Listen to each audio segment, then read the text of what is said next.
Meus queridos, uma boa noite a todos vocês. Um dos efeitos, talvez não esperado, da pandemia que a gente está vivendo é que houve um aumento considerável no número de divórcios de casais e casos de violência doméstica. Aparentemente, o que aconteceu é que a necessidade de se isolar em casa e passar muito tempo juntos um com o outro acabou trazendo o pecado para fora e mostrou até ser fatal para alguns casamentos e relacionamentos. Aqueles problemas que antes se tolerava, se ignorava, se deixava de lado, eles se agravaram de repente de tal forma que teve gente que não conseguiu lidar com isso e foi para o confronto, trazendo aí um grande estrago. E isso nos remete à importância do assunto que eu queria falar com vocês hoje, que é o perdão. Nós devemos perdoar aqueles que nos fizeram mal, que nos feriram, que nos machucaram, ou mesmo que estão nos machucando hoje. O ensino bíblico sobre o perdão, ele é bem conhecido. É bem preto no branco e bem direto. Nós devemos perdoar sempre. Então existe uma expressão de perdão que ilustra bem a graça e a misericórdia e que é a experiência mais completa de perdão, que envolve quando a outra pessoa reconhece o erro que cometeu contra você e se arrepende e pede perdão. E você concede o perdão livremente, pela graça, pelo que Cristo fez por você.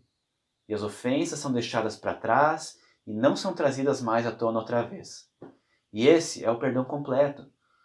Jesus Cristo ele falou sobre isso em Lucas 17, 3 e 4, quando disse: se o seu irmão pecar, repreenda-o, e se ele se arrepender, perdoe-lhe.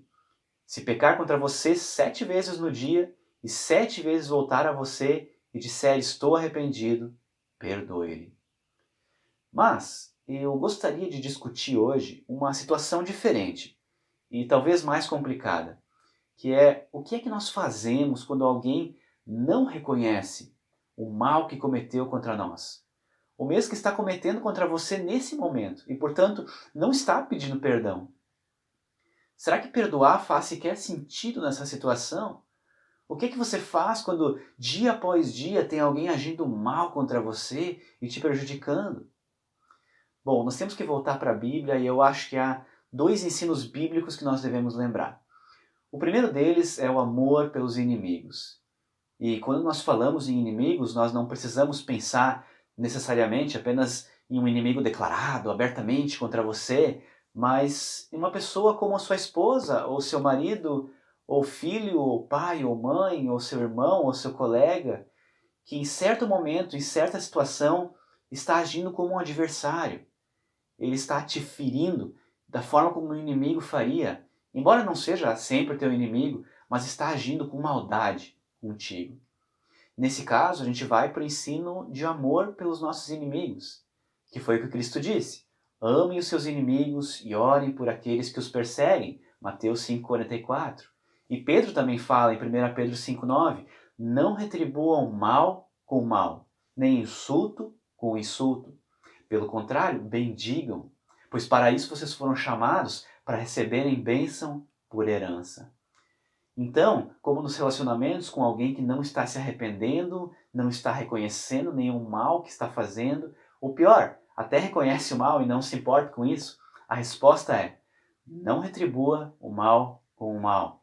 Pelo contrário, bendiga, abençoe, fale bem.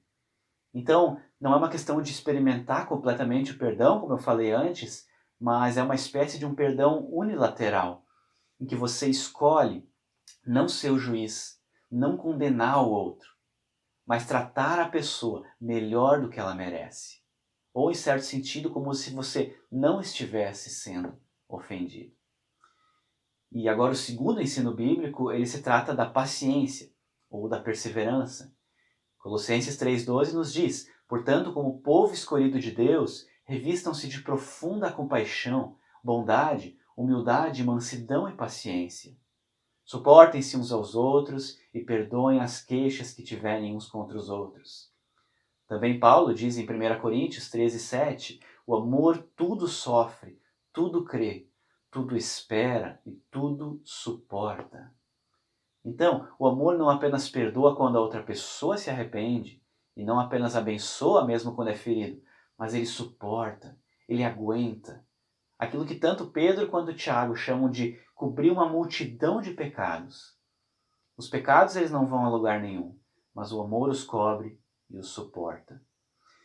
É evidente que um dos principais obstáculos para estar se agindo dessa forma, para estar perdoando, suportando, retornando o mal com o bem, abençoando, é que se nós fizermos isso, se nós realmente retornarmos o mal com o bem daqueles que estão nos machucando, e não do jeito manipulativo que tenta fazer com que a outra pessoa se sinta culpada, mas de fato abençoar de um jeito autêntico, real, com bondade, algo que vem do coração. Se nós fizermos isso, então vão ser poucas pessoas, ou até mesmo ninguém, que vai saber que nós fomos feridos.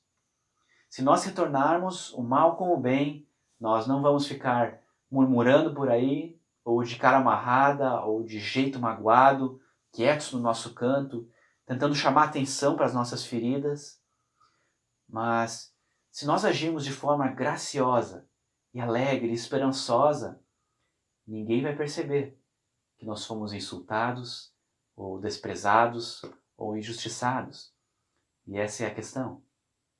Tudo aquilo que existe na minha alma pecadora grita contra isso, não quer isso. Não, nós queremos que as pessoas saibam que nós estamos feridos, queremos que elas tenham pena da gente, ou pelo menos simpatizem com a gente, ou então reconheçam o nosso esforço, nossa dificuldade para retornar o mal com o bem, que é um esforço nobre da minha parte. Mas se ninguém perceber, dá para ver o que acontece em nosso coração, né? Acima de tudo, o que a gente quer é que a pessoa que nos feriu, ela saiba que nos feriu. E nós não queremos agir de uma forma que possa parecer que, na verdade, nós não fomos machucados, ou que não significa nada o fato que alguém nos insultou, ou nos menosprezou, ou nos criticou, ou se aproveitou de nós. E tudo isso é um grande obstáculo para a gente obedecer ao Senhor, quando Ele nos diz para nós não retornarmos o mal com o bem, mas para a gente abençoar aqueles que nos amaldiçoam.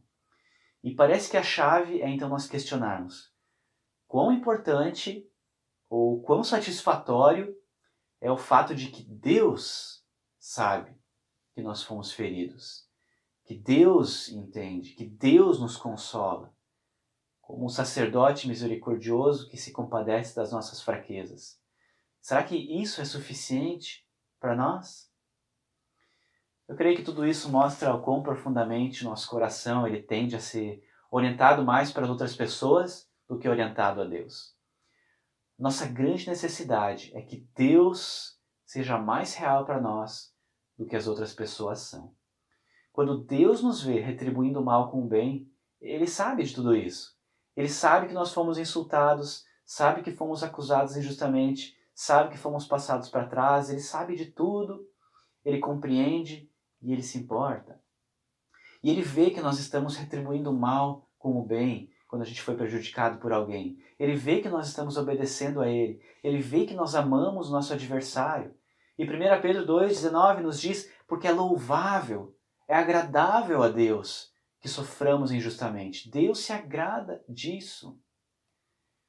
Então, a questão que nós devemos fazer é suficiente para mim que Deus saiba da nossa tristeza, da nossa dor, da nossa decepção, da nossa frustração? Podemos entregar por completo a nossa causa a Deus? Podemos ir adiante tratando os outros melhor do que eles nos tratam, mesmo que isso signifique que ninguém mais saiba, a não ser Deus? Porque isso é o quão real Deus se tornou para nós. Nosso grande exemplo sempre vai ser o Senhor Jesus Cristo. E 1 Pedro 2,23 diz que ele, quando insultado, não revidava. Quando sofria, não fazia ameaças, mas entregava-se àquele que julga com justiça. E por isso o perdão, ele não é um ato que nós fazemos uma vez ou outra, mas é um estilo de vida, no qual a gente conscientemente opta pela graça de Deus e firmado na obra de Cristo, a conceder livremente o perdão a todas as pessoas em todos os momentos. Meus irmãos, não é fácil lidar com aqueles que abusam de nós, com aqueles que ferem com suas palavras ou com suas ações. Então, vamos examinar o nosso próprio coração e vamos pedir ao Senhor para remover toda mágoa, toda amargura, toda raiva e toda falta de perdão.